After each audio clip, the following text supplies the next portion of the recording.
Hi there, welcome to Basecamp channel.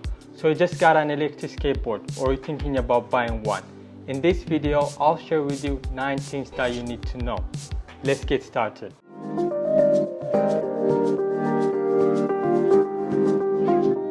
Number 1, you will probably fall. Even if you are the most careful person, sooner or later something will cause you to fail. But that doesn't mean that you have to get seriously injured. You should always be aware of your surroundings and ride in a way that allows you to bail out safely. When it comes to safety gears, a helmet is an absolute must. One bad fall can change your life completely. At a minimum, please wear a helmet.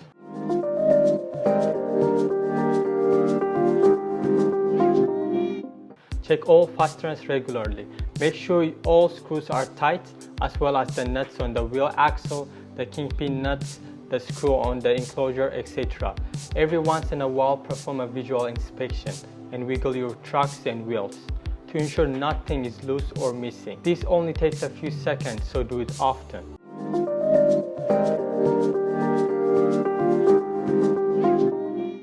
You should learn to ride low.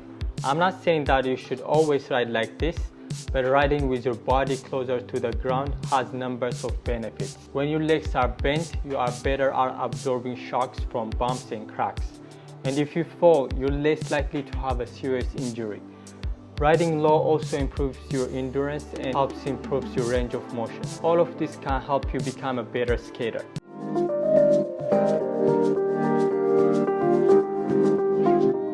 The best way to make use of your battery when using is to always keep it between 10% to 90%. If you won't be using your board over a week, store it in around 50% battery power, preferably in a cool area.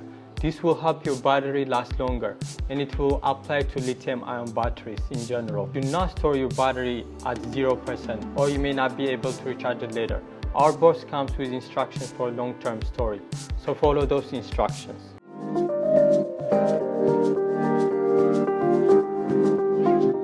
Don't put the remote in your pocket. If you're making a quick stop for something and you need both hands, turn off the remote before putting it away, so you don't accidentally hit the throttle. If the board takes off, people might get injured by that. Turning the remote off before you put it away can help prevent that, so just be aware.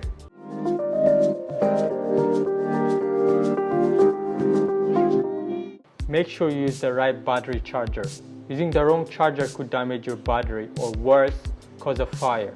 The best thing you can do if you have multiple battery chargers that look similar is to label them. The labels aren't just for yourself but also for the people who visit you. They might not know that battery chargers are not all interchangeable.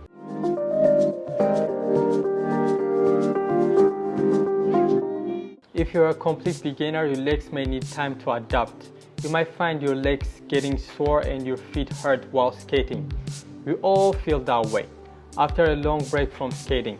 Wearing softer shoes might help solve the problem, but softer soles might make the boards less responsive to your movements. So it's better to give your body some time to adapt rather than wearing softer shoes.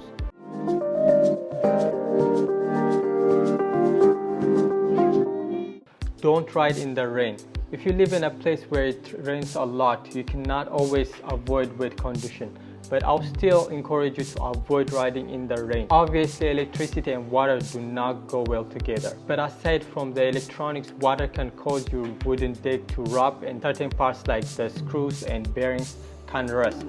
So if your board got wet, be sure to dry your board thoroughly. If the water gets inside the motor, let the motor rotate until the heat of the motor evaporates the water inside afterwards. Just try your best to avoid the rain or wet conditions and call a car. You should also know that normal electric skateboard wheels are usually slippery on the wet surface.